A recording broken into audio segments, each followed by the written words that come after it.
So, something to know about me is that I am a little bit obsessed with nail polish. And so, you know that me going to Disney, I gotta have my nails be on point.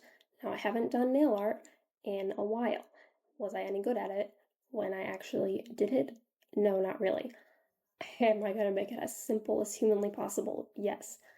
Is it also Pride Month? Yes. So do I want my nails to be in a rainbow? Absolutely. So I thought, Disney rainbows, what could I do? The princesses' dresses?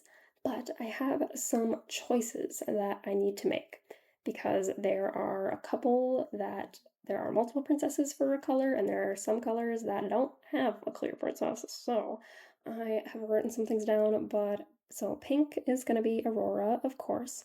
Red, I'm thinking I'll probably do Ariel. There's also Moana, but her shirt is more of a coral color rather than a bright red color. And I love Ariel. She needs to be in there somewhere. So I'm thinking I'm going to do her for red. Orange, I think I have to do Merida. There's nobody else that could really, I mean, there's Pocahontas, but she's more tan than orange. So I'm thinking Merida. Yellow, Belle, light green, Tiana, and then Mulan, I want to stick in there somewhere. So I'm thinking that, but the problem with her is she has multiple outfits throughout the movie and they're all multicolor. But I'm thinking that I'll do her green and blue outfit, the very first one, and stick her between Tiana and then the light blue. Or instead of doing Mulan, I could do two light blues because there is Cinderella and Jasmine, and technically also Elsa, but also technically she's not a princess, she's a queen, so we're ruling her out. But I think I definitely want to do Cinderella. Jasmine would be nice, but it would also be difficult, and it wouldn't really go with the rest of the vibe of them being dresses, since hers is a two piece. So I'm thinking Mulan, Cinderella, Snow White for dark blue, purple is Rapunzel, and then tan Pocahontas. Thoughts? I'm thinking it'll be good. So now I'm going to try and sketch out the nail designs that I want. I got some colored pencils. I am not artistically inclined in any other way other than painting nails and doing a little bit of graphic design. So this will be interesting, but I'm going to give it a go. So I will check in with you when I have an update. Alrighty, so forgive my terrible handwriting and drawing skills, but I just wanted to do a quick little mock-up, see what I could come up with. So I'm thinking like a little Aurora, Ariel, Merida, Belle, Tiana, and then Mulan. I want to keep these as simple as possible, so I was at first like, oh, I'll just do the one green line, but that doesn't really look like Mulan. This looks much more like it, but we'll see how much time these take because this is already going to take all day tomorrow, so we'll see how fancy I want to get with it. And then Cinderella, Snow White, Rapunzel, and Pocahontas, which Pocahontas's neckline is very interesting and odd, and also she just has the blue necklace, so, but without it, it doesn't really look like anything. So, yeah, that is my idea, and I will try to bring you along tomorrow. So, yeah, that's my princess nail art ideas. I've organized the video by design so you can skip to different chapters to see specific designs if you want. So to start off, I gathered up all of my nail art tools and creme polishes. It's not that many polishes compared to the amount of specialty finishes I have, but I didn't want to completely overwhelm myself with access to 100 different sparkles. And I wanted the mani to have a cohesive look, so I stuck with cremes. I first had to prep the nails, so I filed them down to a length that would leave room for nail art, but would be short enough that they hopefully wouldn't break while on vacation. I like to use a crystal file to get the length down and then go in with a metal file to finesse any jagged edges. After filing, I used dehydrator to remove any oils from the nails and help the base coat stick better.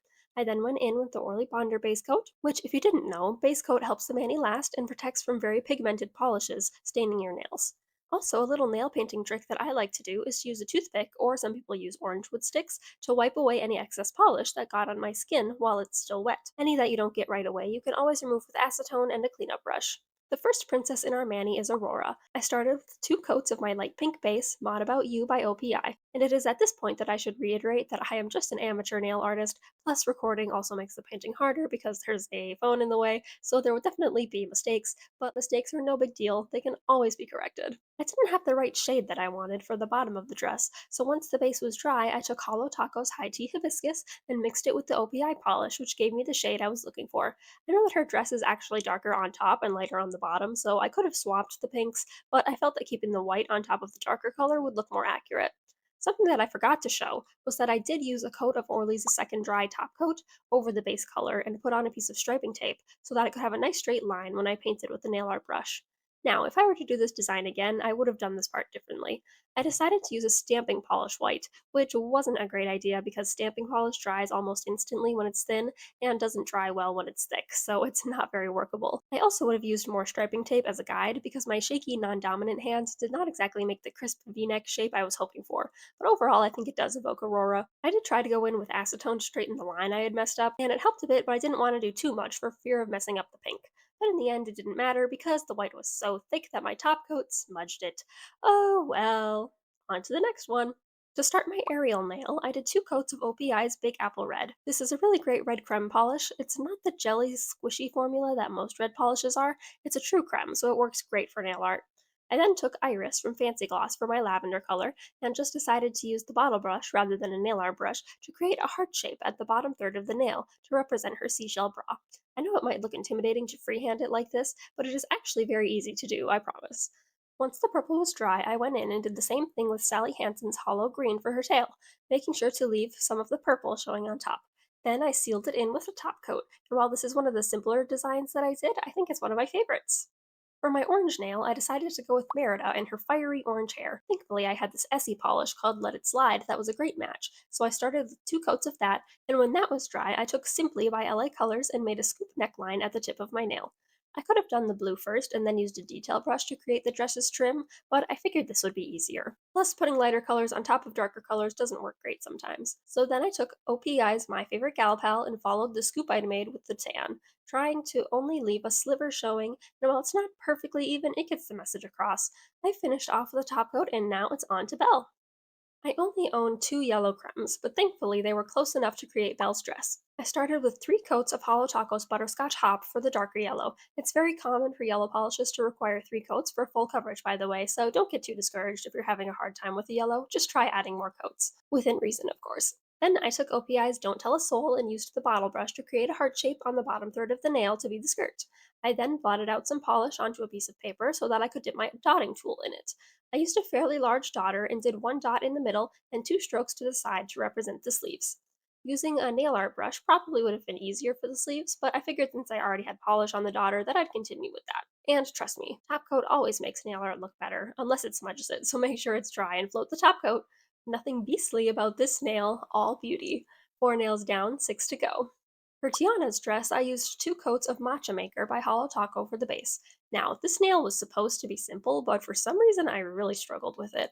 I had the perfect color for the details, Tiana by Zoya, but unfortunately it was a pretty sheer polish, which just made everything harder. In hindsight, I probably should have used striping tape as a guide, but I wanted to create a scooped shape, so I thought it would be too hard to curve the tape, but I think it definitely would have turned out better.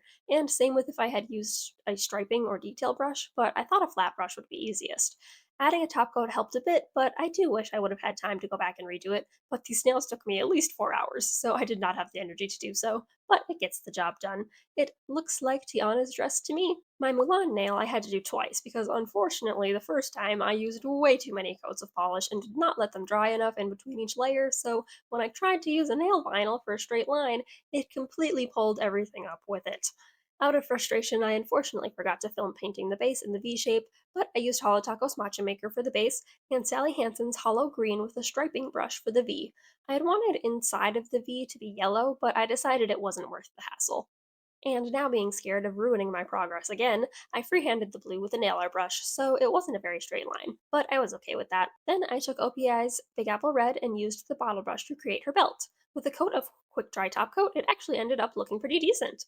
For Cinderella's dress, I used 2 coats of Hollow Taco's Scientific, mainly because I didn't have a lighter blue than that, but I do think it matched the more saturated artworks of her dress pretty well. I then mixed that polish with a bit of white to create a light blue and used a flat nail art brush to create a heart shape at the bottom of the nail. I then used the same brush to create 2 semicircles at the top edges of the nail to represent her sleeves. I did get quite a bit on my skin, but I used acetone and a cleanup brush to take care of that. With the top coat sealed in, the snail was ready for the ball. To create Snow White's nail, I used 3 OPI polishes, starting with 2 coats of my favorite gal pal. Then I created a heart shape at the bottom third of the nail with Don't Tell a Soul, going back in with a touch up to fill in the sheer spots. I then used the small end of a dotting tool to create a bow shape, or 2 little triangles, with Big Apple Red. I used the big end of the daughter to create the middle of the bow, and I think it turned out very cute. Thankfully, nothing smudged when I added the top coat, and then it was on to the final 2 nails. Looking at pictures of Rapunzel's dress was a bit intimidating, A, because it has a lot of details, and B, because it looks like a different shade in basically every picture, so I did a lot of trial and error on paper to find a good color combination and decided to use 2 coats of Holo Taco's Lavender as a base.